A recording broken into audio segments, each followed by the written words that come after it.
Well, good morning, everybody. Is it morning? No, it's not. It's afternoon. Afternoon. Good afternoon, everybody. We'll start again. For those of you that don't know, my name's Steve Jordan. I'm the editor of the Mover magazine. And just so that you know, we are going to be recording today, all the presentations today, and we'll be doing a summary of all the presentations in the magazine over the next few months or so. So if there's, when you get back to your offices, if you think I'd like to listen to that again, then you can do, and if you want a summary of it, then you can pick it up through the magazine later on. Today, this next session is all about self-storage of one kind or another. Whether you should do it, whether you should consider doing it, and if you do want to do it, then how you might like to go about it. Yeah, please come and join us. Please, come in. And if you do want to do it, then how you should go about doing it. And our speakers today. Come on, please.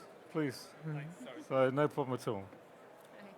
We like to get the front row filled up. And our speakers today, please welcome the Managing Director of Secure Stores Nationwide, Sarah Manning, and the Sales Manager of Janus International, Phil Austin. Hello, everybody. Welcome. There we go. I won't heckle you at the front, I promise. So, very welcome. So, thanks for the intro. My business, Secure Stores, is basically predominantly involved in the sale of shipping containers into the self-storage market. It's an industry I've been in for the last 16 years. We also have Phil. Oh, sorry, I missed a slide there. I should have been on my photo, but you've missed that. Yeah, I'm Phil Austin at Janus. I'm the UK and Ireland sales manager. Been at Janus 2 years, 15 in the construction industry at some capacity. I'm on the road 2 or 3 days a week, so I'm seeing potential new sites and existing customers, so really well versed in the market these days. I am American, but have happily lived in the UK since 2016 with my wife and daughter. Thanks. So we thought we'd just start by giving you a little bit of a market overview on the self-storage industry. So there's a few stats up there which I'll briefly run through with you.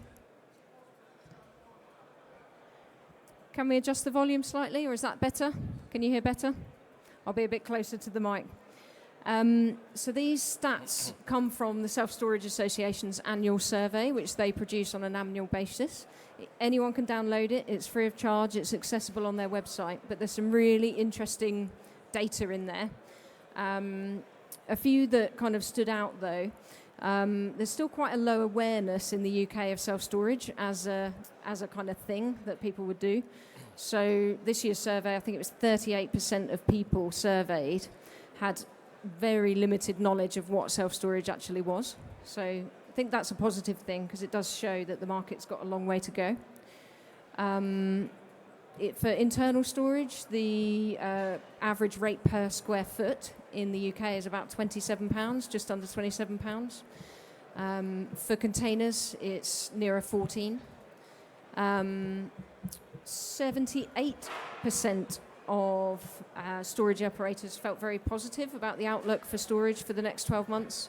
So again, it tends to be quite a stable and steady business to be in. And as you can see, people who are already in it have a positive outlook for the next 12 months.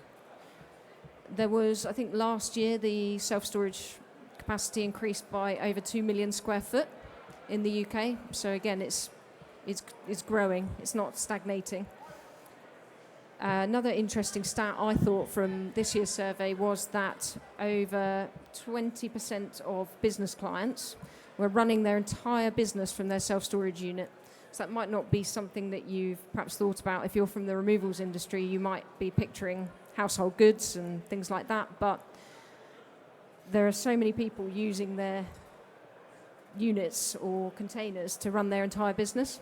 So there's an example of one actually close by in Leamington Spa where someone actually has a barber's shop within a self-storage unit. So they've kind of fitted out the room so it looks like you are in a normal room, and people come and they have their hair cut.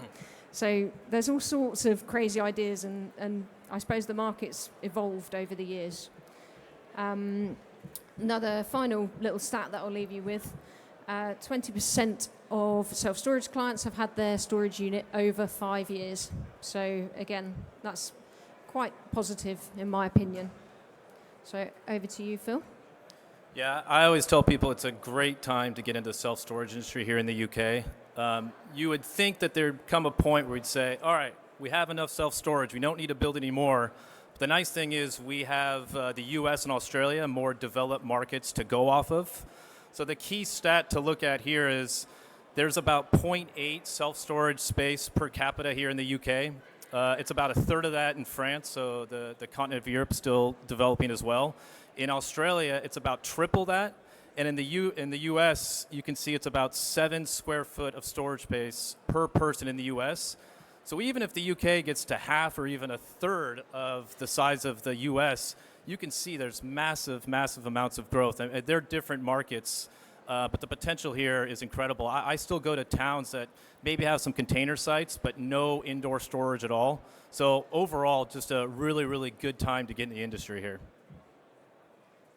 So when you're kind of thinking about your market research and so on, there's a few sort of top tips that I would give. Firstly, if you aren't already aware of the Self-Storage Association, that can be an absolutely key place for information for you. They've got a stand just along there, so go and see them. But the data that they've got, the documents that can help you with setting up and so on, that it's really is incredible. It's a great association, so I highly recommend having a chat with them if it's something that you are looking to get into. You might also want to think about who your clients may be. So something, again, this is an SSA perhaps coined phrase, the 4 Ds. So you might think about why people might be using storage. So divorce, death, dislocation, and downsizing.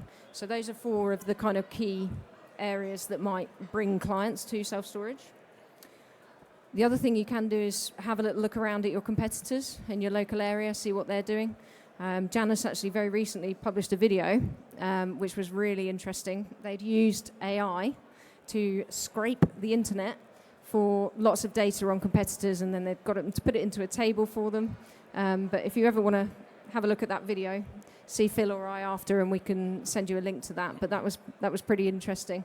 So there's very quick ways now to do research on what's going on in the market. Yeah, as far as location of your facility, it used to be that you needed to have your self-storage facility on a visible road. It's not nearly as necessary now. You know, most of your new customers will go on Google Maps, see what facilities are within the area. The key thing you want to look at is your customer base and your competitors are generally within a 15 to 20 minute drive radius. So that's really what you want to look at. There isn't a great stat, you may see some, but take it with a grain of salt, as far as the population of an area and how much self-storage space there should be. There's just too many variables. What you may look at, though, is do you see that 15 to 20 minute drive radius? Do you feel like there's going to be an increase in population? So a lot of my new customers will note that there's a housing development being developed, 5 minutes down the road, so they know there's going to be an increase in population. So again, the key is for your competition, look who's in a 15-minute, 20-minute drive radius, but also how full they are. So it'll be normal to have some competitors in your area. If you even do, if you go on Google Maps and just do a quick self-storage Milton Keynes search, you're going to see so many storage facilities. You're going to see a lot of the big players like Big Yellow, Storage King, Lock and Store are out there. But I bet you those big guys, if they're not already full, project to be. So the key thing with location is look at where the competitors are and the population, but also how full they are near you, if you can find that information out. So something we often get asked about is whether planning permission's required for self-storage. And I would say that 99% of the time it is, unfortunately. So the classification for self-storage is B8. Your piece of land could possibly already have B8 classification, but if you are making any material changes, you still need to apply for planning, and that can count from anything to putting up a fence to laying concrete foundations, erecting Fencing, yeah. Building operation changes of hours, all sorts. So the likelihood is you probably will need planning. And there are some good planning experts out there that specialise in self-storage. Again, I think the Self-Storage Association have people who are supplier members. They can point you in the right direction of someone who can help you. If you are extremely fortunate and already doing self-storage and you're really not making any material changes, you might want to get what's called a certificate of lawfulness. So that's something that essentially the council will give you that basically says, yes, you're going to do that. We agree that this is a lawful thing for you to do. And here's a piece of paper to say that it's all above board. So that can be useful to have. You might think, oh, well, why do I need that if I've got the permission? But think about the future and think about maybe one day you might want to sell your business. Having that certificate of lawfulness is going to be quite useful in any due diligence, I'd say. So it's worth getting, even if you are on the right side of the planning. So we'll get into a little bit of the weeds here, but really these are just some general tips as you're planning your indoor self-storage facility. So as far as the unit mix goes, there really is not an exact science. We have a general recommendation. What you would want to look at is where your facility is. So if you're in a city center, for instance, you'd probably have a smaller than average size unit mix. If you think you're going to attract a lot of businesses, then maybe you put your 400 square foot units in your facility. Lockers are a good idea in areas where you think there's a lot of students. They're basically these 10 square foot stacked lockers, 2 or 3 high. I do find operators that are not near student populations struggle to sell these a little bit. So look for students if you want to put in some lockers. There are different options with the loading bay. Personally, I prefer when you have your main roller shutter and there's a designated loading entrance with a sliding door. A lot of your facilities will keep the roller door open, the entire day. So it's nice for temperature control and other reasons to have that extra barrier. Semi-obvious in the UK, if you can, have a canopy over your loading entrance, obviously with the weather here. Something I'm seeing more and more of, and I'm a big believer in, is if you look at that picture, these are basically ground floor externally accessed units. You're getting more and more business customers, so rather than those ground floor units, they would have to access from the inside, go down the corridor, and access from inside the building. These units, you would just drive to the outside, and you can imagine how easy and convenient it is for them to access that unit. And business customers are probably going in and out of their units more. So if possible, with your building, I really do recommend looking into something like this. There are loads other kind of design tips I could give you. It really does depend on the area you're in. But these are a few things to note as you start designing your facility. So from a container perspective for the external facilities, things have kind of come a long way from the days of rusty old shipping containers covered in condensation and so on. So something to think about is definitely specification. So things that exist these days, you can have an easy open door handle, which makes the client's life 1,000 times easier and yours. They're so easy to operate. There's one out at the front on display with the quick fit and our logo on, but you can try the door, have a go with it. You might be surprised at how easy it is to open and close. The other thing these days is ventilation has come on a long way. So that's what's really driving down the risk of condensation. So airflow is key, basically. So an old shipping container might have 2 air vents. These days you're looking at sort of 12 plus, and that's really kind of helping keeping the temperature moderate and air flowing and keeping things dry, basically. In terms of sizing, I tend to find that clients have a site with predominantly 20-foot containers on, and then other areas you might want to, if you've got a little gap somewhere, you might want to slot something smaller in just to add a bit of variety. But that will be your predominant size. So a 20-foot is 160 square foot, which they say is equivalent to the contents of a 3-bed home. So just to put it into perspective for you. But there are loads of nifty little products. A good container supplier will help you with your layout and suggest, how you should lay it out in terms of leaving space for the right traffic flow, vehicles to get in and out, and so on. And then the other thing you might want to think about, so you've got obviously hire, purchase, finance, lease purchase. So there are many options for actually getting started. Containers used to be something that were difficult to finance, and the banks would kind of look at them and say, oh, what are those?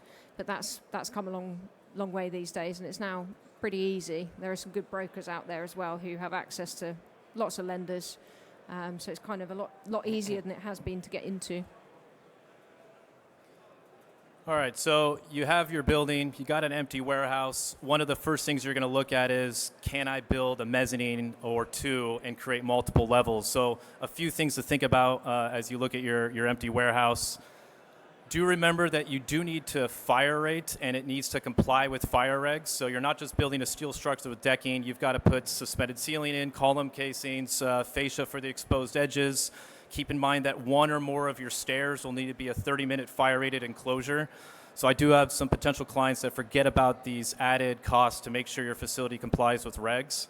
And the more tiers you have, the different the regs are. So for example, if you're building a large facility, 7.3 tiers, and that top deck is 7.5 meters high, and it's 900 square meters large, you will need a full firefighting stairs with its own lobby and dry riser and smoke fence.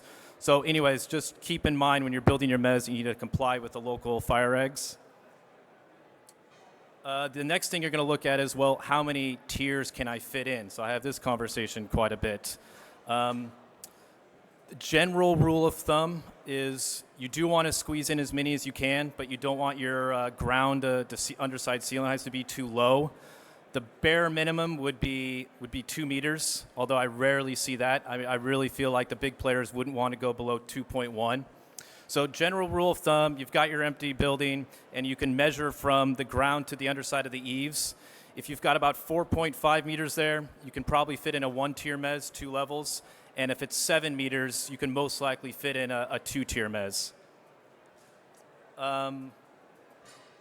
Sometimes you may get a facility with an existing mezzanine. So really, really recommended that you get a structural engineer out there to test the structural capability that it can support self-storage. It needs to be rated for 4.8 kilonewtons a meter squared, but don't worry about that number. Just make sure you get a structural engineer to test it, because I do find that there's some existing mezzanines that cannot support self-storage. Another thing to think about is that existing mezzanine needs to comply with fire regs. And also, whether it's a new mezzanine or an existing, do make sure you have that concrete slab tested. So either you have a spec on it, or you pay 800 quid to have somebody come out and take a core sample. So just things you need to think about when you're building your mezzanine. We really recommend you phase your facility. So you've got your large warehouse, and you can kind of phase it in multiple ways. One way would be to build your mezzanine and then the full ground floor. I recommend phasing it the other way, so kind of vertically. So you split your warehouse in half, and you build the 1 or 2 tiers. Couple of reasons for this. One, the other space, the other half of the warehouse, you could use for maybe bulk storage or your removals business. But also, you're going to get a better unit mix. Your ground floor units tend to be the larger ones and smaller as you go higher. So by phasing it vertically, you're getting proportionally a better unit mix. I do see some facilities that are smaller, maybe 4,000 square foot, that have, there are 2 levels that would not put a lift in. However, we really recommend you at least put in a goods-only lift. That'll run you 30 or 40K. When you get to 2 tiers, 3 level, really got to start thinking of a goods and passengers lift. That'll run you 90 to 100K. So it's just some cost that you need to be aware of as you're developing your indoor facility. You can also phase the lifts. So if you are phasing your facility, and phase 1, I do see a lot of operators that would just put a stairs only on a 1-tier, 2-level mezz, and then the second phase is when they install the lift. So you could save on some of that upfront cost by just putting the stairs in initially. Changing the unit mix at a later date. I get asked this, and the answer is yes. It's really typical because it's not an exact science to change it later. So for instance, let's say you've got a 200 square foot unit, and you want to make it into two 100s, really easy to come in, put an internal partition and add a door. Same thing if you've got two 50s next to each other and you want to make that 100 square foot, really easy to come in and take out that. So as far as the unit mix goes, it's not an exact science, and you can change it later. Loads of other stuff I could go on about, but we'll keep it there. So from a containerized perspective and future-proofing, something I find that clients often can't see at the beginning is they cannot possibly imagine that they would fill so many containers that they're going to fill their ground floor and need to go double stacked and have an extra level. But I would say plan for that from the beginning. So all that really means is that basically you're making sure that you've got proper footings for each container so it can support double stacking, so the extra weight that you're going to add on and that they're going to stay level. If you put a container on top and they move a bit, you might find the container twists and the doors get stiff and it's just a nightmare. You also want to leave room for a high-ab truck to be able to get back to the back of the site to start stacking again. So it's worth doing that from the outset and think big, I guess, because people always, I've seen it so many times over the years, and people say, I'll never fill enough to get to that many containers. I'll never need to go double stack. But when you've filled your ground floor and you're turning away clients day in, day out, it will start to grate after a while, and you'll be starting to think, okay, let's think about this second level. So that's definitely worth thinking about vehicle access. Mobile cranes can be really expensive, so if you don't leave enough space for a high-ab truck to get back to the back of the site, it can end up costing you a lot, and it is just a nightmare if you're trying to move boxes that are filled with customers' goods to rearrange your site. But like I say, people can help you with layout. They can help you with how to set it up right from the off, so that you don't end up accidentally making a mistake. So the other thing you're going to think about is whether or not to go with a smart entry system. I am a big believer that if you're getting into self-storage now, do smart entry. Whether it's through Janus or competitors. In 10 years, it's not going to be if you've got a smart entry system, it's going to be which one. Loads of advantages. One that you may not think about is the data that you get.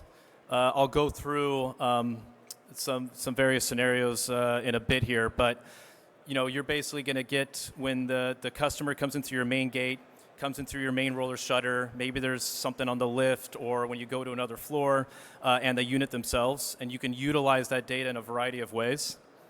One of the advantages is with security. So it hasn't caught on here in the UK, but in the US, insurance companies actually give facilities an insurance discount if they've got a smart entry system. They've got statistics that show that crime rate is substantially lower when you have this type of system in your facility. Again, it hasn't caught on here in the UK, but you would imagine at some point it will. One of the reasons for that is a smart entry system I would consider means that the unit is individually alarmed. So you can imagine the deterrent just alone knowing that you've got not just the facility is secure, but the unit itself. But also, this goes back to the data you get, is you'll know when all your customers are coming and going. It's something like 70% of break-ins are from a tenant that's rented out an existing unit in that facility. So if, for instance, you've got a tenant that you see comes in at 11 o'clock at night, doesn't go to their unit for 30 minutes, you can quickly check your CCTV and see what's going on. Or you've got a tenant that goes to their unit but doesn't exit the facility in what you would think as a given amount of time, or maybe they go to the other floor. So smart entry secures your facility a lot better. There's lots of different benefits. One I would say is if you're starting up a facility and you plan to sell it in 5 to 10 years, the value of your facility is going to be worth that much more by having a smart entry system. And in 5 to 10 years, whenever you sell it, you can imagine whoever's buying it may expect it to have that as well. You can reduce labor, so you can either go like a partially manned facility, or what we're seeing more and more of is a completely unmanned facility, or what we mostly call a remotely manned. You can also automate everything. So for instance, let's say you have a tenant who hasn't paid their bill for 3 months. Through your property management software, which is linked to your smart entry system, you can automatically lock that tenant out of your facility. and let's say a month later they finally pay their bill, you can automatically let them back in, and you as the operator don't have to get involved in that process at all. So you can automate a lot of features of your facility. And then for the tenant, loads of benefits as well. More and more tenants do like to be able to just use their phone and an app to get in and out of the facility. The digital key share is really, really nice. So instead of having a physical key that you would have to give out to multiple people, you can just digitally text them a key essentially, and you can revoke that key at any time. So if you were to go with one of those externally accessed units that I highly recommend, and you've got somebody who owns a business there and they've got 5 employees, rather than giving a key to each individual employee, he just texts them a key, can revoke it, but he also gets notifications on what his employees are doing. So even the tenant can essentially use some of that data for their advantage as well. And then for the millennial and younger generation, you can sign up online, you can download the Nokia app, you can pay your initial bill, and then you can move into your unit, move your stuff, all without having to talk to anybody, which unfortunately is probably the way the world is going. So loads more benefits. Long story short is, if you're starting a new facility, you should look into some sort of smart entry system. I think it's well worth the upfront costs. So, in summary, essentially think big, think about the future. If you're going to be getting into self-storage, I think you need to expect it to take off. So there is a great market out there. So it's worth putting some thought into setting it up right from the off, really. Think about technology, think about layout, think about keeping things as flexible as you can, I guess. And we will now move on to some questions, if anyone has any for us. If you'd like to ask a question, can I just ask you that we'll wait for the mic so that we can all hear what you're saying? Hi guys, thank you very much for your informative thing. That was great. I've just a question for Sarah. On the planning side for container self-storage sites, do you get much more resistance for going double height on the containers? I wouldn't actually say so, no. So I'd say some of the problems that people commonly face is that councils and planning departments feel that there's going to be very high traffic volumes. They imagine that all these people rent these units and they're there all day, every day. In reality, the traffic volumes are minuscule. And basically, people like the SSA, I mentioned, this is another kind of reason where they can come into their own, joining them. They've got data, stats, that you can use to support your application, I guess. Cool. Green, I'm noticing more and more people are saying that green credentials are quite important. So there are some clients who are being proactive and putting an electric charging point on site, for example, just to kind of try and head off any of those things that they may come up with. Picking green containers rather than blue? Yeah, green is the most popular colour, for sure. So I've got one more question. So is there a smart access solution for containers? There is, but it's quite expensive. So there is. So if you go, there's a stand PTI have a lock called Abloy, which is it's Bluetooth, but the battery lasts a very long time. The price point, I think the retail price on those locks is about £460 a lock. So it's quite a big upfront cost. But I'm hoping that in the coming years, something else will be developed with a slightly lower price point, I suppose. But I think it will go that way. Cool. Thank you. My colleague has a question. On the access for the containers, the easy access handles. Yeah. Can you retrofit those? And if so, how big a job is it? You can retrofit those. So I'm not sure if Michael is around or if he's gone. So my container out at the front, if you go and have a look inside the red end, you'll find Michael in there who's got on display an easy open door handle. All you literally need to do is unbolt the handle on one of your existing bars, replace it with one of those, and then remove the outer locking bar, if that makes sense, which is fairly straightforward to do. Thank you very much. Any more? Yes, sir. Hi, thank you. Appreciate this is a massively broad question, but we missed the first half of your presentation, unfortunately, which was the one we've driven 4 hours to come and see. So in terms of financing, I guess how long's a piece of string, but our piece of string isn't particularly long at the moment. To set up what kind of costs would you be looking at? Is that something that you could put a ballpark figure on? So from a containerized or an internal perspective, or both? Well, if you don't mind for both, that'd be great. Yeah. Go ahead. I would say for containers, you probably want at least 100,000 to get going. You've got to think about groundworks, fencing, access systems, CCTV. This is if you're starting with a bare plot, shall we say. Then a good number of containers. But like I say, it is possible to finance that. And it's an industry that lenders are very, very keen on at the moment. And they're really keen to lend it to self-storage. Yeah, from an indoors perspective, there's so many variables to answer that question. It depends if you're building a mezzanine. Do you have the building? Are you?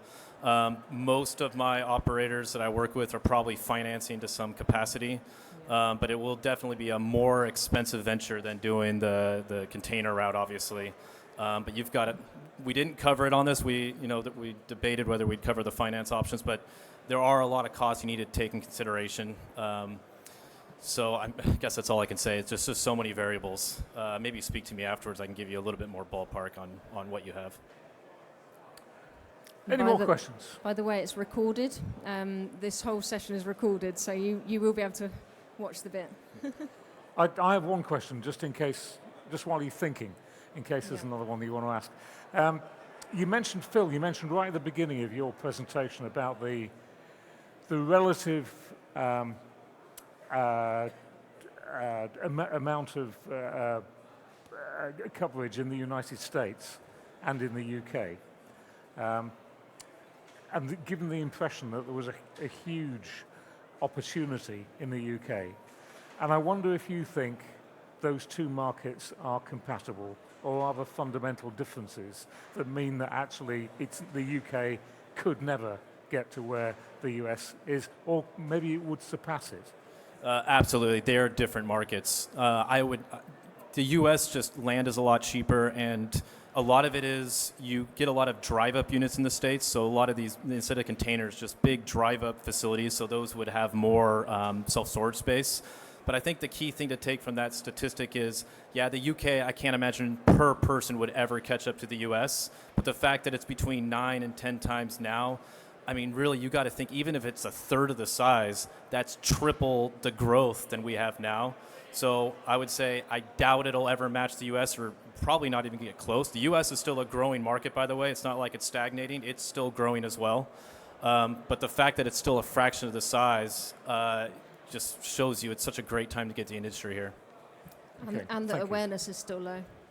Yep. So that stat on the slide, 38% of people don't really have a clue what self-storage is in the UK. Whereas I'm American, and we never even had self-storage, but everybody knew what it was. I mean, you'd see it everywhere. It was just part of our existence, unfortunately, I guess. Good, thank you all. Thank you very much, Sarah and Phil. Thank you very much indeed.